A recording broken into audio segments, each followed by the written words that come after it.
In the heart of the Sahel, where sandstorms once defined the horizon and millet barely clung to life, a miracle of scale began to unfold.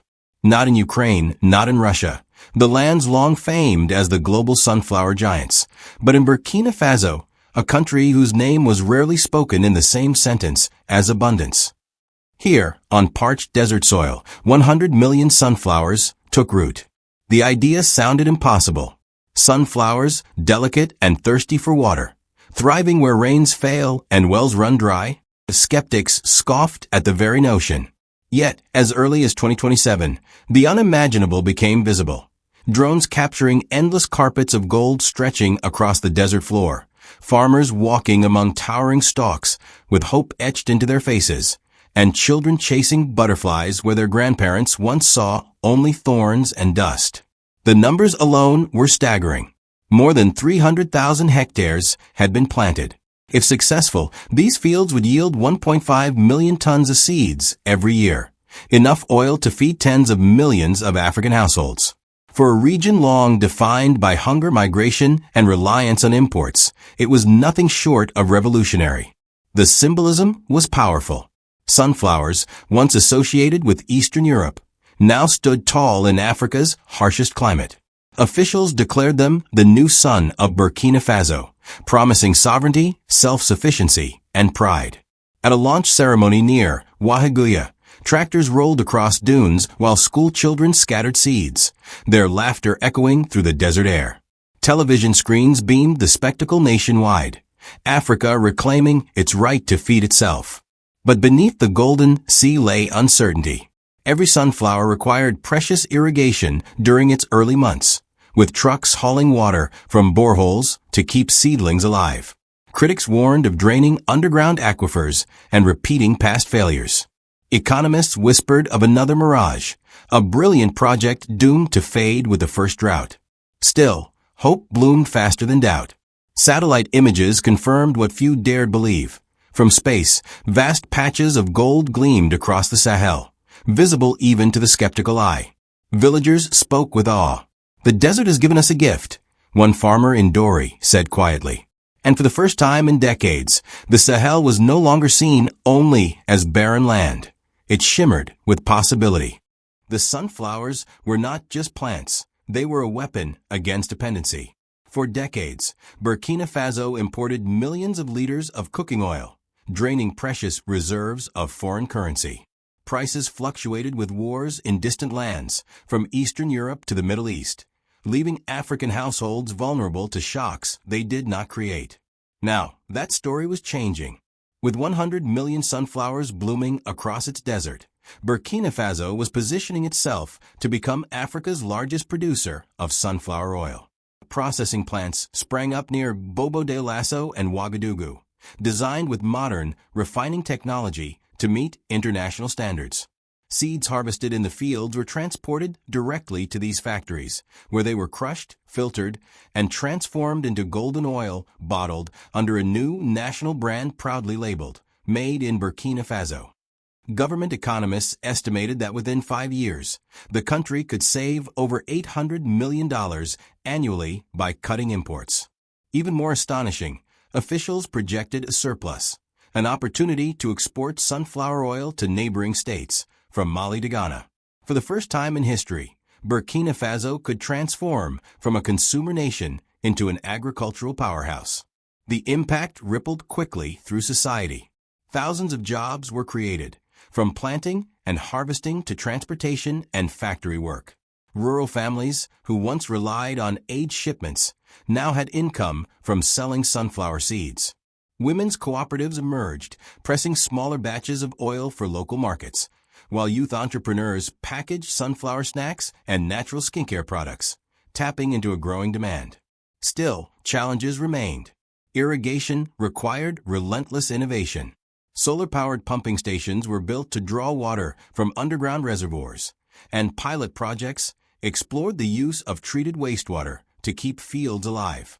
Scientists at Ouagadougou University experimented with hybrid sunflower varieties, bred to withstand heat and drought conditions specific to the Sahel. Despite the hurdles, a shift in mindset was undeniable. Where dependency once defined Burkina Faso's food system, now sovereignty was the new watchword. The nation was proving that Africa did not need to beg for aid or rely on foreign corporations to feed its people. Instead, it could reclaim its future with its own soil, its own seeds, and its own determination. The Sunflower Project soon became more than agriculture. It became a symbol of Africa's awakening. Leaders from across the continent traveled to Burkina Faso to witness the transformation firsthand. Delegations from Senegal, Chad, and Niger walked through endless fields, their eyes wide with disbelief. If sunflowers could thrive here, they could thrive anywhere. Media outlets broadcast images of deserts painted in gold, calling it the Sahel's second Sunday. What once was considered wasteland now stood as a monument to innovation and resilience. International observers, who once dismissed Burkina Faso as fragile and poor, were forced to admit that something extraordinary was unfolding. Beyond food security, the project carried political weight.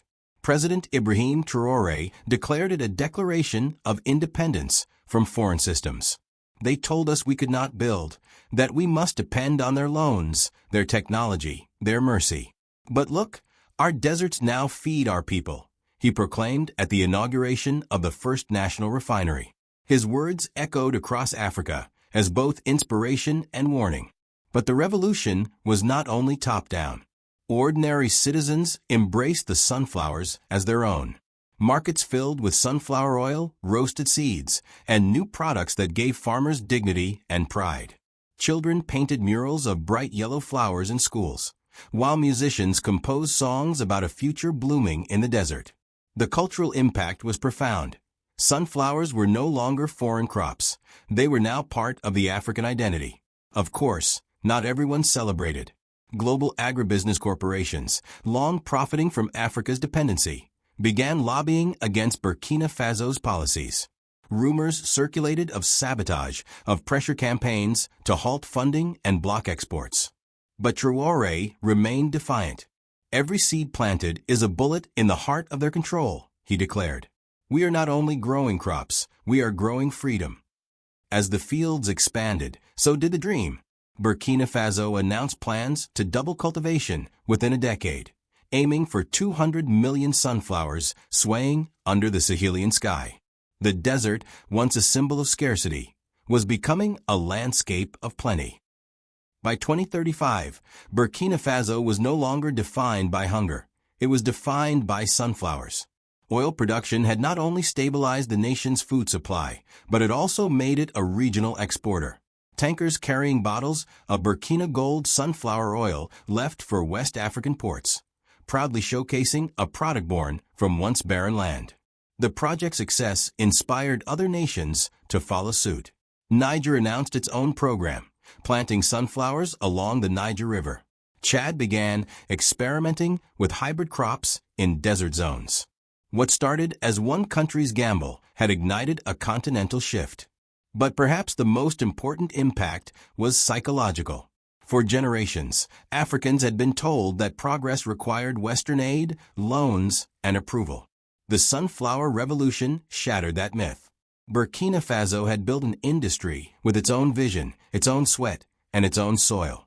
It showed that Africa's path to freedom lay not in waiting for rescue, but in daring to act. The golden fields carried lessons beyond agriculture. They taught resilience, that even deserts could bloom. They taught sovereignty, that a nation's future must not depend on imports. And they taught pride, that Africa could shock the world with its ingenuity. Standing on a dune overlooking a sea of sunflowers, a farmer summarized it best. They said, "Nothing grows here.